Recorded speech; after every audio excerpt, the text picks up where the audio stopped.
വളരെ കൃത്യമായി കേരള വാട്ടർ അതോറിറ്റിയിലെ ഈ പെൻഷൻ ഈ നമ്മുടെ ഈ സാലറി ഫിക്സ് ചെയ്തിട്ടുള്ള പരിഷ്കരണം ഫിക്സ് ചെയ്തിട്ടുള്ള പരിഹരിക്കണം. പിന്നെ കഴിഞ്ഞ ദിവസം അവിടെ വാട്ടർ അതോറിറ്റി വഴി പോകുമ്പോൾ അവിടെ ശമ്പള പരിഷ്കരണത്തിൽ വന്ന അതുപോലെ പെൻഷൻ പരിഷ്കരണത്തെക്കുറിച്ച് വലിയ സമരം നടക്കുന്നുണ്ട്. അപ്പോൾ പെൻഷൻ കിട്ടിയ ആളുകളെ സംബന്ധിച്ചിടത്തോളം പെൻഷൻ പരിഷ്കരണം വലിയൊരു വിഷയമാണ്, അതും നടക്കേണ്ട ഒരു വിഷയമാണ്. അപ്പോൾ പെൻഷൻകാരുടെ വിഷയവും പരിഹരിക്കണം.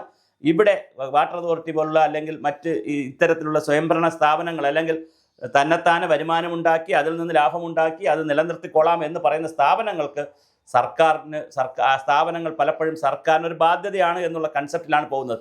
അപ്പോൾ സർക്കാർ ചിലപ്പോൾ ഫണ്ട് കൊടുത്താലൊക്കെ മാത്രമേ ഇത് പോകാൻ കഴിയുള്ളൂ. അപ്പോൾ എങ്ങനെയാണ് വാട്ടർ അതോറിറ്റി പോലുള്ള സംവിധാനങ്ങളുടെ എഫിഷ്യൻസി കൂട്ടിക്കൊണ്ട് പരമാവധി സർക്കാരിനെ ഡിപ്പെൻഡ് ചെയ്യാതെ എന്നാൽ ആവശ്യഘട്ടങ്ങളിൽ ചിലപ്പോൾ സർക്കാർ സഹായിക്കേണ്ടി വരും, അങ്ങനെ സഹായിച്ചാണ് വാട്ടർ അതോറിറ്റി രക്ഷപ്പെട്ടുകൊണ്ടിരിക്കുന്നത്. ആ രീതിയിലൊക്കെ ഉള്ള ഒരു സംവിധാനത്തിലേക്ക് പോകുന്നത് എങ്ങനെ? ഞാൻ പറഞ്ഞ പോലെ നമ്മൾ സർവീസ് ഷോട്ടിൽ ജീവനക്കാരുടെയും പെൻഷൻകാരുടെയും അറിയേണ്ട ആനുകൂല്യങ്ങളെക്കുറിച്ചും സേവന വേതന വ്യവസ്ഥകളെക്കുറിച്ചും മാത്രമല്ല ഇത്തരത്തിലുള്ള കാര്യങ്ങളെക്കുറിച്ചും പറയുന്നുണ്ട്.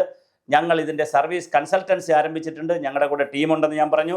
അപ്പോൾ നിങ്ങൾക്കുള്ള ഓരോ ഉദ്യോഗസ്ഥർക്കും അവരുടേതായ പ്രശ്നങ്ങൾ അല്ലെങ്കിൽ തുടക്ക സമയത്ത് ഒരു ഉദ്യോഗസ്ഥൻ സർവീസിൽ കയറുമ്പോൾ അറിഞ്ഞിരിക്കേണ്ടത്, പെൻഷൻ പറ്റുമ്പോൾ അറിഞ്ഞിരിക്കേണ്ടത്, പിന്നെ അതുപോലെ തന്നെ പ്രൊമോഷൻ സമയത്ത് അറിഞ്ഞിരിക്കേണ്ടത്, ഗ്രേഡിൻ്റെ കാര്യങ്ങൾ, ഇങ്ങനെ ഒരുപാട് കാര്യങ്ങളാണ് നമ്മൾ സർവീസ് ഷോട്ടിൽ ചർച്ച ചെയ്യുന്നത്.